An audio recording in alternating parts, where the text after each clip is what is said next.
Now, as we celebrate World Parenting Day tomorrow, it's important to have a conversation about raising children in a challenging world today. A baby's first steps, starting primary education, secondary education, graduation school, these are some of the milestones in a child's life that parents treasure. However, what is often overlooked is the behind-the-scenes, hard and often stressful work that parents do to help their children achieve these special moments. No wonder many find parenthood overwhelming, even very daunting. Recognizing the critical role of parents in bringing up their children, the United Nations established a Global Day of Parents on June 1st to appreciate their self-sacrificing commitment and nurturing. Well, a global non-profit organization of Bible educators emphasizes strengthening family bonds. Parents and children are encouraged to congregate together at the places of worship called Kingdom Halls and also participate in a volunteer ministry, designate weekly family time and engage in wholesome recreation. Well, a Bible-based website is also helping thousands of dedicated parents around the world get better at what they do with articles that will help parents in fulfilling their role. How to be a good dad and what makes a good parent. Well, joining us this morning to discuss the significance of Global Day for Parents is original spokesman for Jehovah's Witnesses, Mr. Afolabi Odeyemi. Thank you so much for being here this morning. Thank you so much. We really appreciate it. All right, then. So let's talk about the significance of marking a day like this and why is it such a big deal looking at parenting and the Global Day for Parents, so to say? Well, it's not really about the day, though we talk about the day because it gives us special attention to look at parenting. But really what matters is that we want to look at parenting itself. Parenting is not a one-day affair. It's something that happens every day. You and I know that morning, night, day at night, parents, they do a lot. That is why it is very significant that we're looking at it. So we are looking at it to look at the efforts parents are making, to look at the challenges, to look at the trending matters, and how parents can now look at this so that they can get better at what they do. Without forgetting that parenting is a God-given role. It's God that is behind procreation. So it's the one that's given us that role of parenting. So we want to do our best to make sure we do it the way it's supposed to be done. Do you think that from what we see in today's world, that people actually prepare enough for parenting? People prepare for job interviews when they want to apply for a new job. Sometimes even for marriages, you have to go for premarital counseling. But do you think that people prepare for parenting? And is there a way to actually prepare to be a parent? Yes. Generally speaking, some prepare, some do not prepare. Because people just take it for granted that just procreate, get married, get a child. But when they now find out that it's beyond that. Because they found out that there are challenges that they need to cope with. Even after first year of marriage, when some people give birth, they have sleepless nights, take care of the baby, and different challenges will come along the line to show that they are not really prepared for it. And there are a lot of trending issues. Now, there are online, there are many factors that are really affecting these young ones. Also at different stages, when they are in their infant stage, when they are in their teenage years, all of these are things that one should take into consideration. So there are ways to prepare. And one of the best ways to prepare is to go to the author of parenting. Who is the author of parenting? As I said earlier, it's God that made it possible for us to procreate. And we want to go to him. And that's through God's word. If you go through all of that, it will help us to know, yes, this is how to prepare, this is what we need to do. So we need materials. And the best place to get that material is through going to the author of parenting itself, as it were. Well, let's talk about the challenges that are being faced today by many couples, parents, and so on. Today you have cases where couples get married and differences come in between. And we also found out that these differences they vary in different countries. Yes. For instance, in America, it's different. In Africa, it's different. In different parts of the world, you see people having their own different views on how they want to raise their children. Good. Now, we do understand as well that tomorrow, which marks the Global Day of Parents 2024, is really looking at how parents can be more in the lives of their children. Because looking at the theme, the promise of playful parenting. Yes. I had to look into the word playful. Parents being playful, in other words, making parenting easier for your children. How would you say that is possible in today's world, where we're all faced with a lot of challenges? There's war, there's crime, there's this and that. There's work and You don't bills get to it. pay. Yes, and Exactly. parents are busy day in, day out. I was talking to a parent recently, said they usually leave the child at school as early as 6:37. He's off to work, then they won't come back until around sometimes 9, 10 in the evening, at night. So we found out that that's the challenge. The challenges are there. But the issue is that, as I said earlier, if you go to the author of parenting, of this assignment given, that is God. That is why one of the ways that can help, there are ancient wisdom you find on jw.org.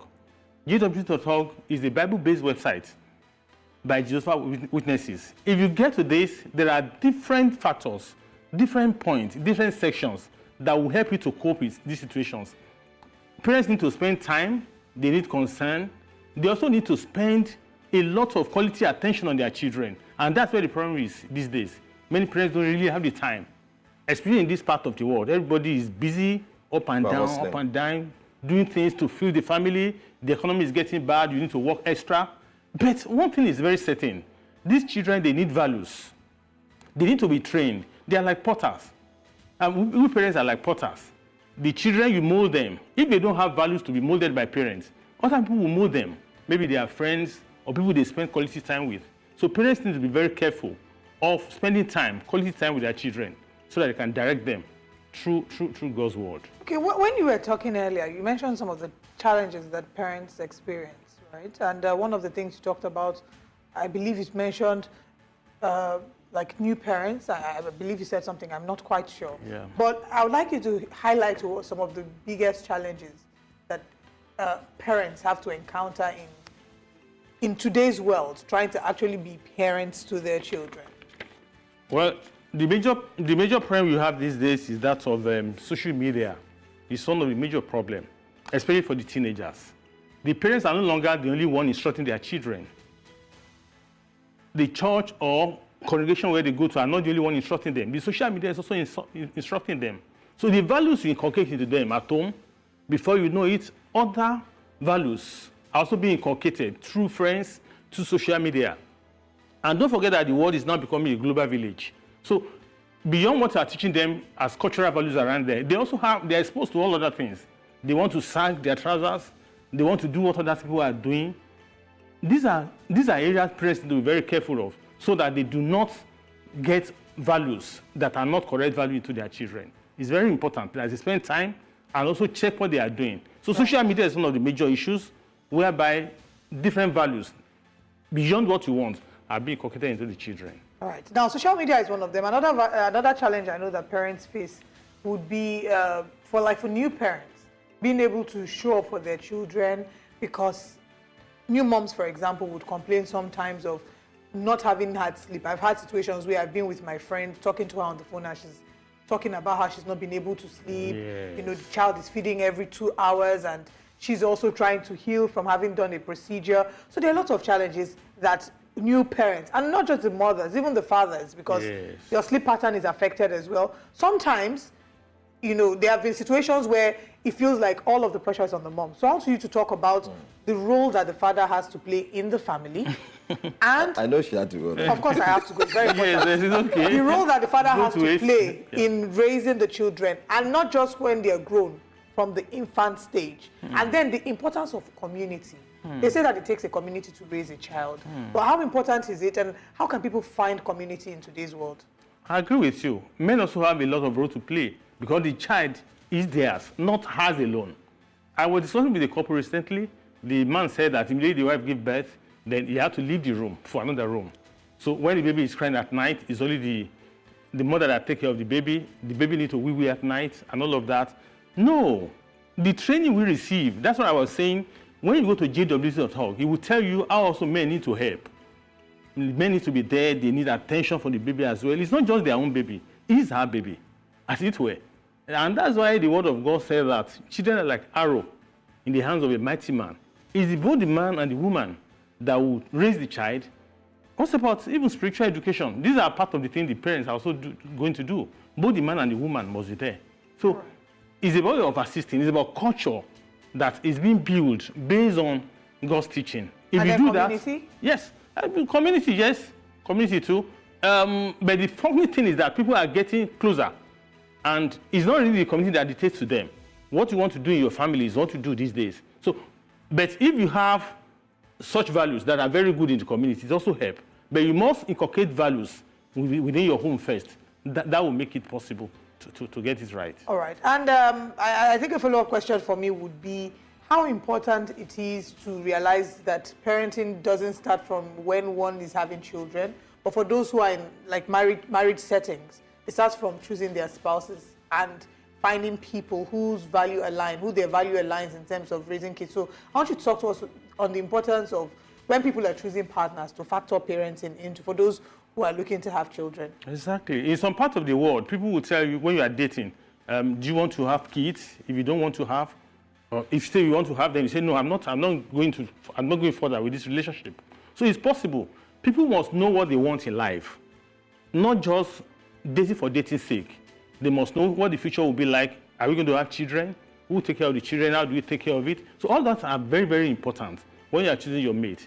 And that's why I mentioned again, when you go to jw.org, there are points there that will tell you how to choose your marriage mate. What are the factors to be considered?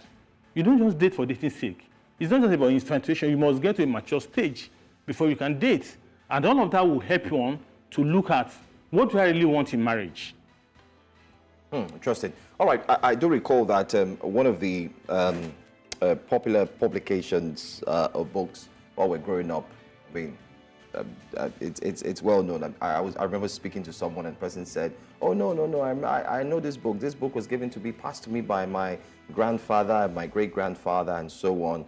And we've seen the impact of that book. We've seen the graphics, the drawings on buses, and so on and so forth. I used to read about my book of Bible stories. Yeah. I had it. I think it was in almost every Nigerian home. It was. Produced by Jehovah Witnesses. As well. Yeah. I had this one as well. So what other publications are there to help, if we put it that way? Apart from that, there are many others. We have Teach Your Children, Learn from the Great Teacher, Your Family Can Be Happy, Question Young People Ask. That's another powerful one. I had that one, yeah. Oh, you have that one too? I had it. They're in series 1, series 2, no? And they're also follow-ups. Oh, you use that one for getting married. It will really guide, it will help a lot. So there's another one called 10 Questions Young People Ask. These are follow-up questions to look at the trending issues, more like updates. And all of these are very, very helpful. They are very helpful. Do you update these materials? Oh, because yes. The one we used in our generation is totally different from the ones that the Gen Zs and the Gen Alphas. Now, let me tell you, there's something that makes that website very interesting. It is self-navigating. When you get to it, there are sections for children, for infants, there are cartoons. There are caricatures that will teach children that, how to avoid being bullied in school. And after that stage, when you get to teenage years, how to also resist peer pressure. All of these are there on the website. And not just written materials. There are also videos, audio visuals. All of these help the young ones. Because we have also discovered that children of these days, it's not just about written words. It's time for less words and more of pictures. And all of that you find on the website. So you can navigate very well. Just type any subject on the search box, and you find that all of this will pop up. I love to be read therein. All right, as we wrap up this conversation, any last words for would-be parents? I mean, some people just gave birth. Yeah, my sister, not me. My sister just had a baby. So yeah, it's as good as my baby. And then not yourself again. Anyway, and then you have people who are in line getting married this weekend and so on. Any last words for them? Looking at Global Day of Parents. Yes, there's something in the book of Psalm 128, verse 3. It mentions that your son will be like the slip of olive tree all around your table. It's a promise that family can do very well, their children can do very well and flow well. It's part of the challenges that are there today in parenting. But one thing is certain, parents need two things, which are very, very essential. They need time, concern, and attention of their children. Don't let other people teach your own children. And number two, which is more germane, more important, is that they need to go back to the author of parenting. That's God. So when they get to God, He will tell them, this is how to get it done. It's like when a vehicle has a problem, whom do you go to? You go back to the author of that, of maybe the manual that produced it, or you go to mechanic. The same way, there are words of God in that JW.org. All you need to do is navigate through it. You find a lot of material that will help. Is it adoption? Is it single parenthood? Is I'm it glad dating? that you mentioned even these two categories, because that's a genre that's not really talked about as often, but it is a reality. It's a reality. There are people who are struggling to have kids that are, exploring adoption, and there are people who are single parents who, unfortunately, society alienates them and makes them feel like, you're not good enough. Part of the society, you're not a part of the society, and I'm really glad that you've highlighted those are very key areas. Very interesting. I wish we had more time to continue this conversation. We want to say thank you so much. Thank you so much. Mr. Afolabi Odeyemi, regional spokesperson for Jehovah's Witnesses. Thank you for being here.